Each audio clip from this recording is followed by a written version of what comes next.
Am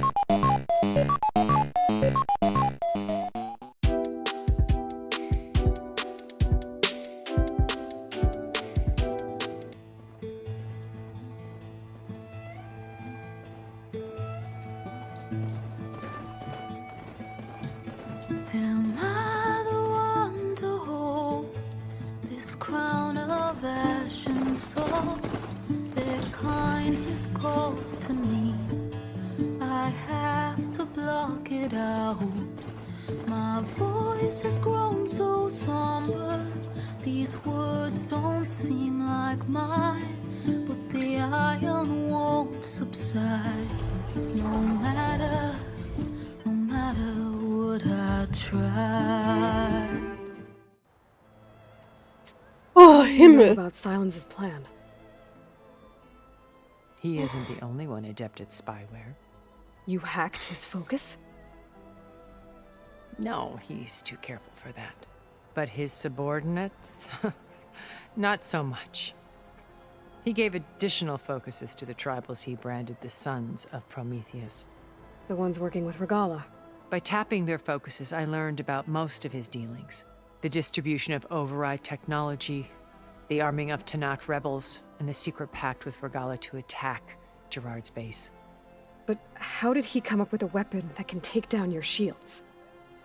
That's the one thing I haven't been able to figure out, but however he did it, I'm quite certain it will work. With it and the Tanakh army, victory seems to be within his grasp. Okay. Such a shame he'll be disappointed. Regala's only interested in killing Hikaru and waging war on the Karja. What does she have to gain by attacking Zenith? It's the price she must Mira. pay for her war. Without the ability to override machines, her little rebellion would have languished in the desert. So she trades with the Sons of Prometheus. Machines to help her overthrow Hikaru. In exchange for an assault on the base. Pride has deluded her into thinking she can actually survive such a battle. And all without ever knowing who the Sons of Prometheus really answer to. Yet for all of Silence's brilliance, still he underestimates you. That blind spot is what will allow us to take Beta and Gaia right out from under him. While hundreds of Tanakh are cut down outside. So you knew Elizabeth. What was she like? Liz was everything she was. I see in you. And more. Your ingenuity, your determination, your moral compass. You've managed to distill her greatest qualities and make them your own. I'm not asking about me. Tell me about Elizabeth. What was she really like? The honest answer is that I don't actually know. For all the time that I spent with her, she always kept a part of herself locked away. It was like that from the moment we met. So when you met Elizabeth, she was what? Distant? Aloof? Not aloof. Not exactly. It was a summit in Paris about machine learning, a touchy subject in those days, because regulatory authorities were just starting to clamp down on AIs. Liz gave the keynote address. She had already achieved great renown for her work in automated environmental reclamation. But in her address, she was just starting to imagine the next step. An AI-driven system that wouldn't just act on its programming, but actually take responsibility for its sphere of influence. To care about life. Not just follow orders. Revolutionary stuff. I was fascinated. And I wanted to meet her for a long time. I watched her after her talk. She had spoken with such moral authority, such empathy. But after that, she retreated. I could tell she felt uncomfortable with all of her admirers. It was as if giving the talk had cost her something. I didn't want to be a pest, so I planned my approach carefully. So how did you finally approach Elizabeth after her talk? I picked the right moment. The morning of the next day, right as she came back to the conference, she had just had her coffee. She was fresh, rested. It was like she had braced herself for the onslaught of colleagues. I asked if I could walk with her, then put forth a question about her talk that I thought was intelligent. Her answer made me realize it wasn't, but she was very welcoming, almost as if we were previously acquainted. It was only halfway through the conversation that I realized she knew exactly who I was. It was quite a shock to me. My business was trafficking in secrets, and I took great pains to protect my anonymity. So that was Liz, perpetually one step ahead. I came to view our meeting as a metaphor for our friendship. She always seemed to know me far better than I knew her. I guess I know the feeling.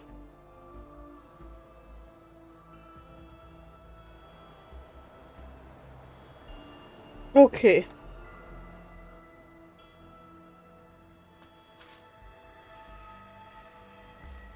First Varl. Now Hikaru and the Tenakth. Your plan would wipe out an entire tribe. There has to be another way. We are in an admittedly desperate situation, but I assure you there isn't. Remember Zero Dawn. Elizabeth's sacrifice. Sometimes many have to die for a new world to grow. If it looks impossible, look deeper. Wait. The data channel. It still exists, doesn't it? I need you to open it. Let me talk to Beta. Impossible. We might be detected. It's worth the risk. There is another way, one where the Tenakth survive. But we won't. If the others... If you want to help, open it.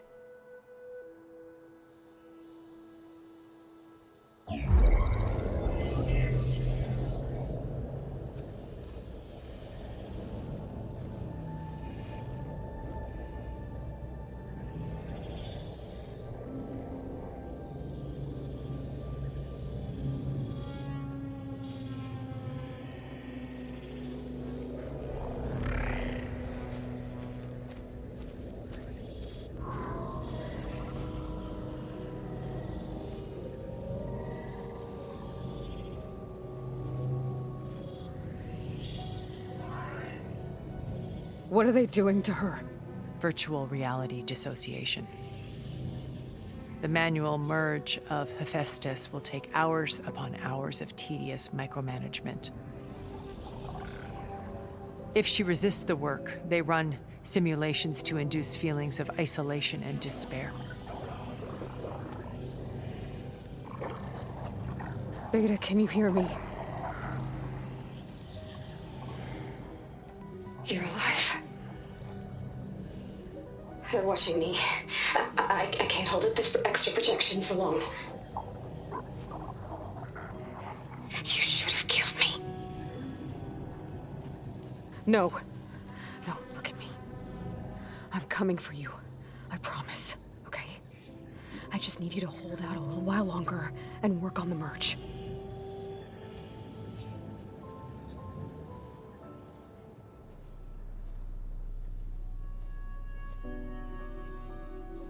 Then I think it can be done. I'll contact again when it's time. Can you hold on? As long as I know you're coming for me, I can endure anything.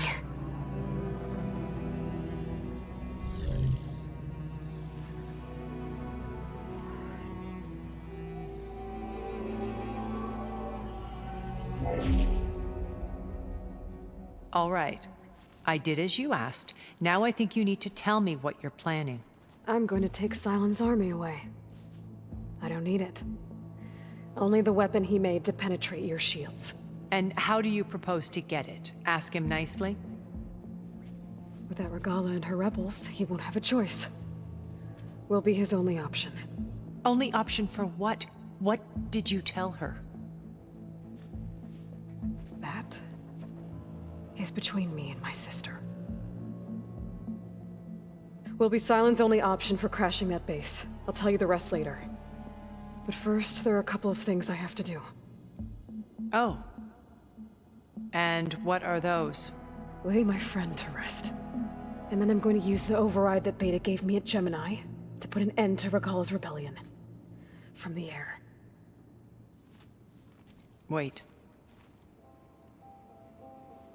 Since you insist on doing things your way, I know of something that will truly help you make a grand entrance with the Tenakt.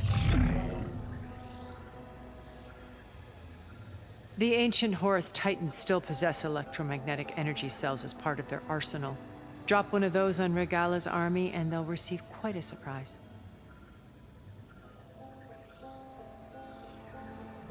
So go, do what you must. I'll come to your base if you manage to bring silence to the table. Not if. When.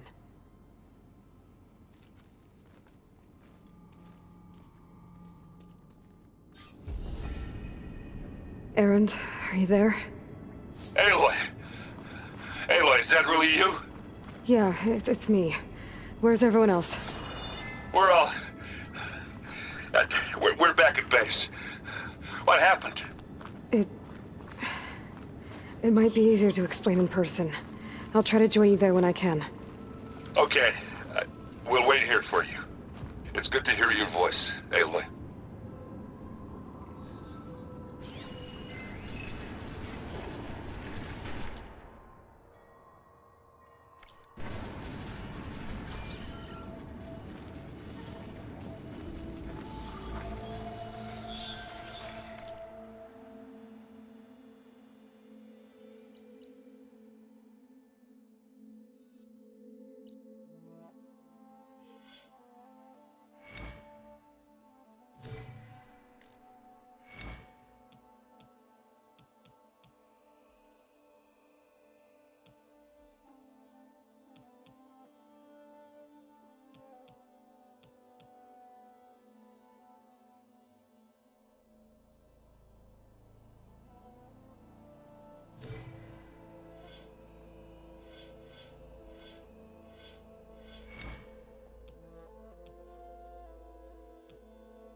Better use something other than fire. Just to let you know, I'm now patched into your focus network. Great. I take it the other Zeniths can't hear us? Of course not. And they don't know about your base either, in case you were wondering. I've sent you data on the Horus energy cells you can use against Regala's forces. Reach out to me when you're ready to acquire one. Understood.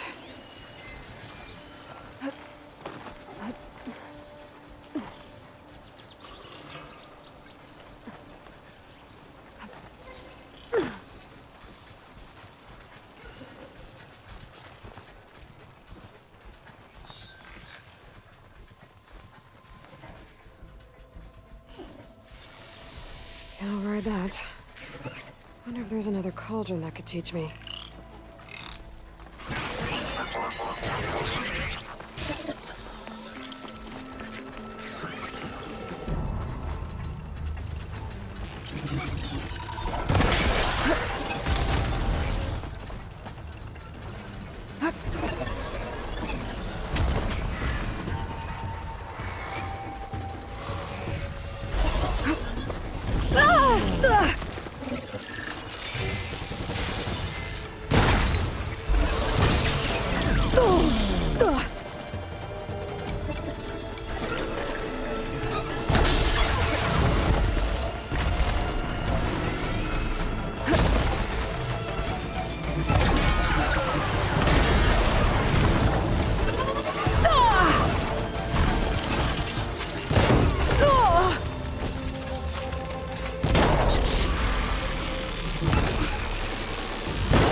I'll put these in my pack.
Are you almost done? I was annoyingly impatient at your age, too. Everything okay? What are you doing out here? Ask my grandmother. I risked leaving guard duty to look for her. She stopped to see the bloom, and now she won't leave. Since when does she care about flowers? They're not just flowers, child. They're scarlet stems with a scent that soothes the nerves. Or so I was told many years ago by an Utaru seed tracker. An Utaru? Now you're telling stories. If one trespassed here back then, you'd have killed him on sight. I couldn't. Found him picking flowers, right near here, in Tanakh territory.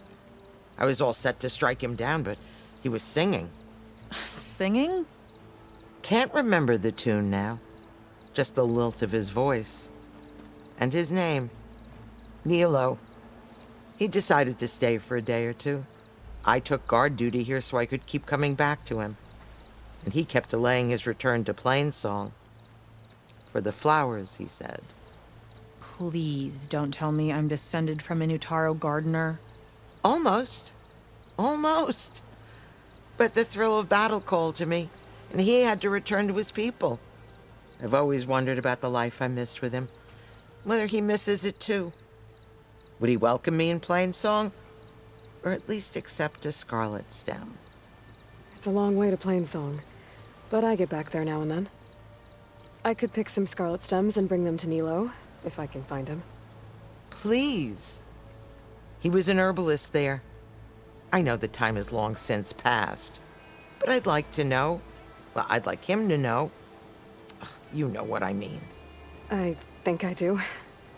Encouraging an old woman? Why would you do that? Why wouldn't I?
control.